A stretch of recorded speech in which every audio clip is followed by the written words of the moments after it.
Champions from the 4 cardinal points, representing their respective wins, have come together to compete to see who is the best of the best. Although they have different styles of play from their home territories, they have agreed to abide by the rules that have been established by the tournament, so let's all have a seat and see who comes out on top.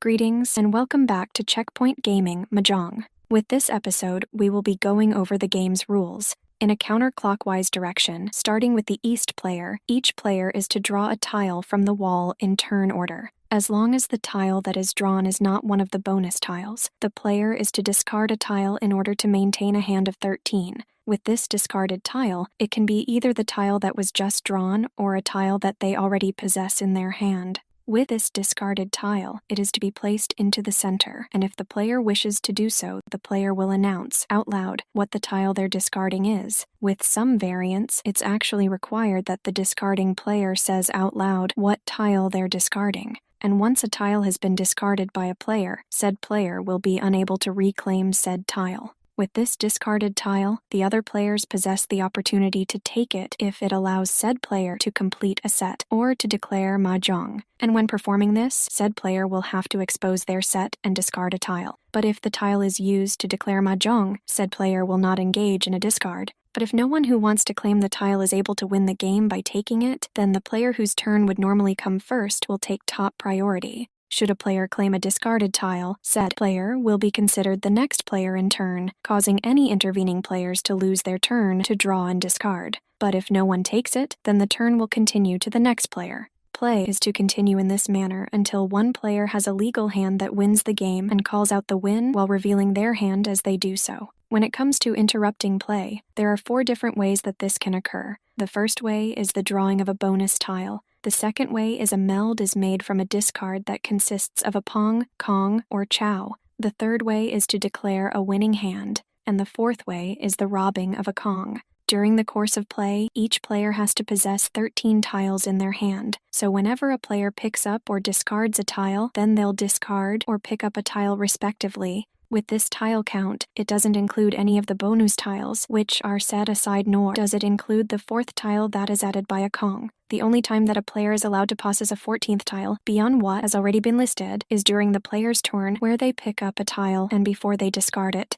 If it is noticed that a player possesses more or less than 13 tiles in their hand outside of their given turn, then they are to be penalized. If playing with the dead hand rule and a player possesses too many or too few tiles, then their hand is declared dead. And if the player has any jokers that they declared during the game and prior to their hand being declared as dead, the jokers can be claimed by the other players for their own use with any tiles that the player still possesses and haven't been exposed are to be kept concealed until the game comes to an end. So, if the player is found holding a long or short hand at any time during the game, then the hand is considered to be dead and will have to be played out, but with the player being unable to declare Mahjong. Sorry, Charlie. In order for a hand to be a winning hand, it has to possess 14 tiles. Because of this, they're not to engage in a discard, and in order to achieve this, the player will have to draw a tile from the wall, which is known as winning from the wall, or by claiming a discarded tile from another player, which is known as winning by discard. With a winning hand, it consists of 4 melds, which consists of a specific pattern of 3 tiles, and a pair which is also known as eyes, which consists of 2 identical tiles. Some versions also call a pair a sparrow's head.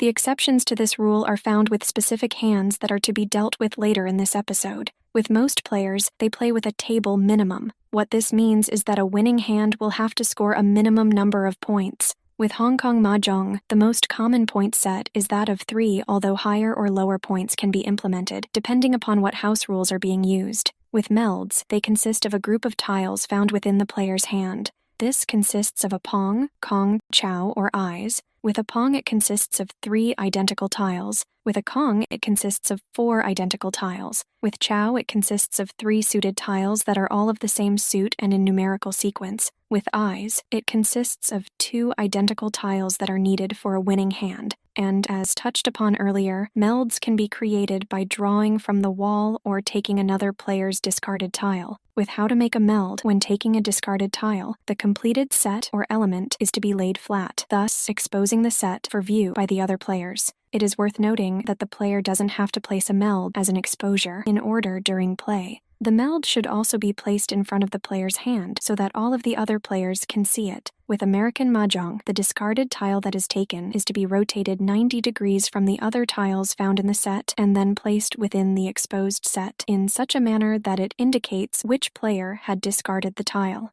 If this tile was taken from the player found to their left, then the taken tile is to be placed on the left side of the meld. If this tile was taken in order for it to make a pong or kong, then the taken tile is to be placed in between the other tiles of the meld. If this tile was taken in order to make a pong or kong from the player found to their right, then the taken tile is to be placed on the right side of the meld. There are also rules in place that govern which player possesses priority for a discard, and if a meld is to be displayed to all of the other players or remains concealed, depending upon how the meld is formed.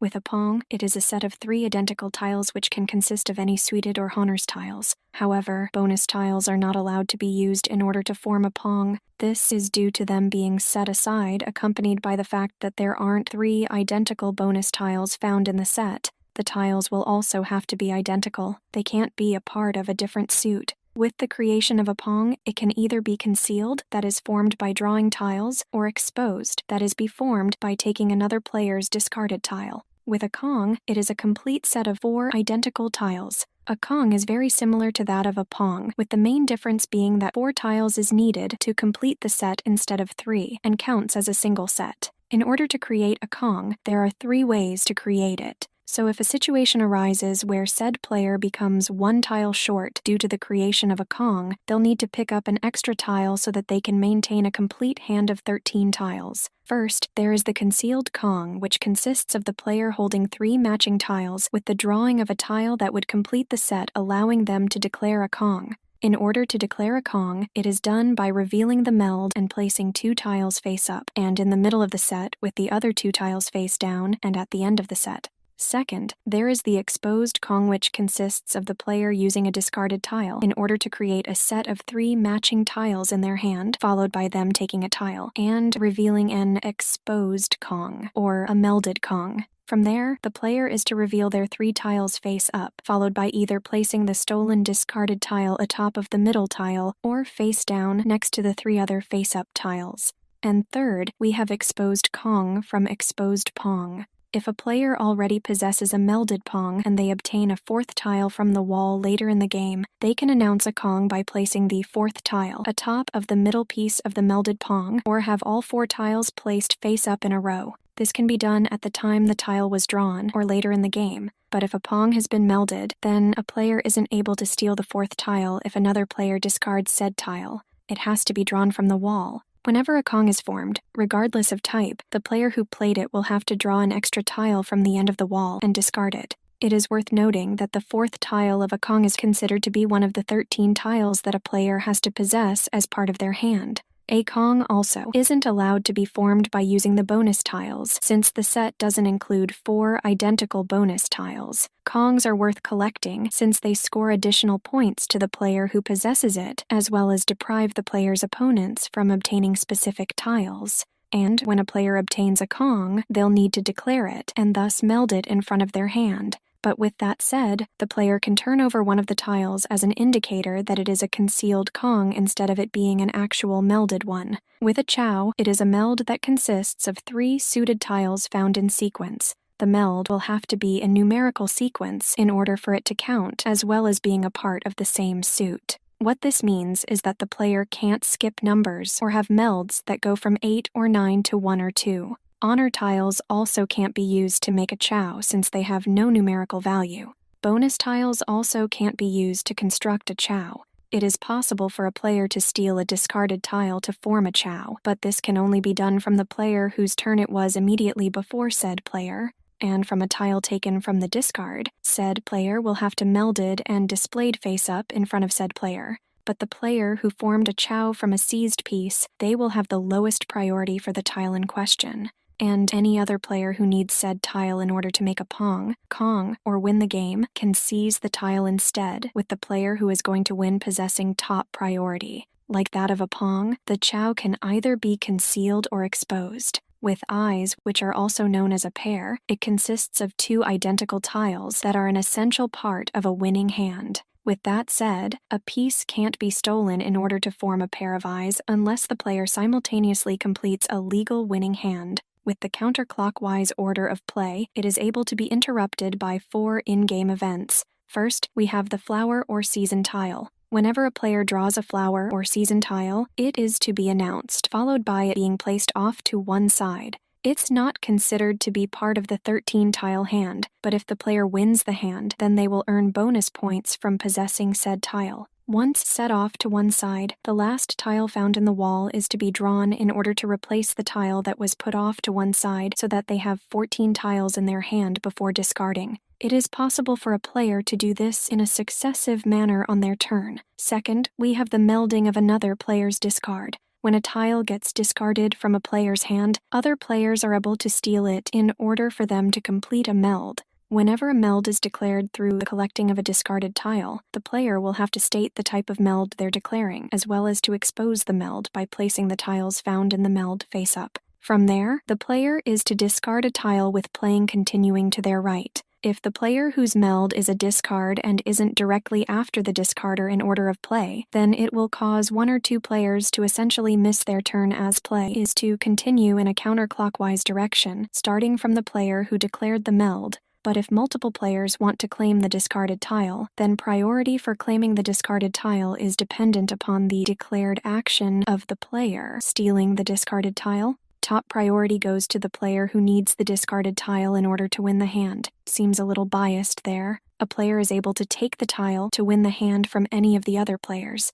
Middle priority goes to the player who is going to declare a Kong using the discarded tile, followed by the player declaring a Pong. A player who calls for a Pong can take the discarded tile from a Chow. So priority order, from top to bottom, is a Mahjong, Kong, Pong, then Chow. And if 2 players claim a Mahjong simultaneously, then the player who is found next in turn order is to be declared the winner.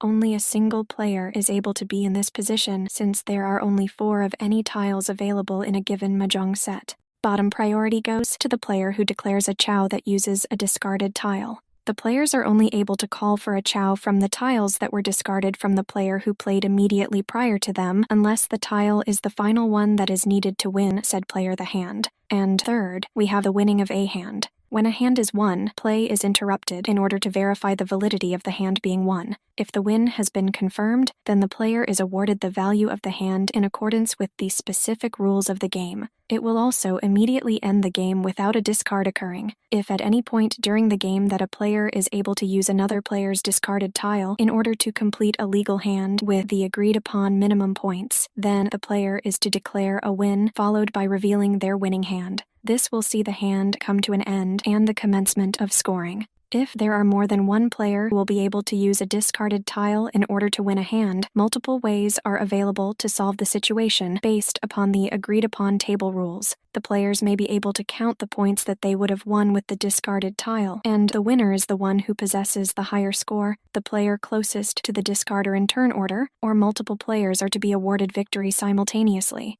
Alternatively, a player is able to win by drawing a tile from the wall in order to complete a legal hand, which is known as winning from the wall. In Hong Kong Mahjong, winning in this manner will double the number of base points that each losing player will have to pay. When it comes to declaring a winning hand, it can be done at any time during the game. But with that said, the player will have to possess a complete and legal hand when they do so. Otherwise, said player is to be penalized as based upon the table rules. With the basic type of a Mahjong hand, it consists of 4 sets and a lone pair, with these sets being known as Pong, Kong, and Chow, although certain permissible hands can use special structures, utilize pairs, or to use single tiles. There is a rarely occurring and high-scoring feature found in this version of the game that is known as robbing the Kong. If a player declares a Kong by adding a 4th tile to a melded Pong, and another player is able to use that piece to complete their hand, then the other player will take priority to win that hand. They can also steal that piece from the player who is going to declare a Kong. In the situation where the dealer wins a hand, then they are to remain the dealer with an extra hand being played in addition to the minimum 16 hands that are played in a match. In addition to this, an additional hand is to be played if there isn't a winner by the time that all of the tiles have been drawn from the wall. In situations where there isn't a winner, the hand is known as a goulash hand. Depending upon the table rules, the winner of the next game will take an agreed-upon amount of points from the other players and carry the points over from the non-winning hands to the winning hand. If there are 2 or 3 ghoulish hands in a row, then the winner is to collect a considerable amount of points from the other players atop of their scoring hand. Since extra hands are played every time the dealer wins, or when a ghoulish hand occurs, then the number of hands that are played in a match will become more than that of 16. And since table rules are able to add a large amount of flexibility to that of gameplay, players are able to choose to disregard the rules surrounding that of additional hands with dealing passing to the next player, regardless of who won the hand or if a goulash hand occurs, thus giving some stability to the game who likes it by fixing the maximum number of hands that are to be played. The players can agree upon table rules regarding the pace of the game and if it's brisk or leisurely. With brisk games, players can agree upon the window of opportunity to be a few seconds in order to allow a player to pick up from the discard before the next player is to take a tile from the wall. From there, it is typically agreed upon that once the next player waited the length of time that covers the window of opportunity and draws from the wall, then the previous discard is lost and is unable to be claimed. So with that said, that is what you need to know about the rules of Mahjong. With that taken care of, we can start talking about scoring. If you liked this episode, feel free to give it a like. And if you want to stay up to date on any future episodes we upload, go ahead and subscribe. You can also support us on Patreon for as little as $1 a month at patreon.com/checkpointgaming. See you in the next episode and happy gaming.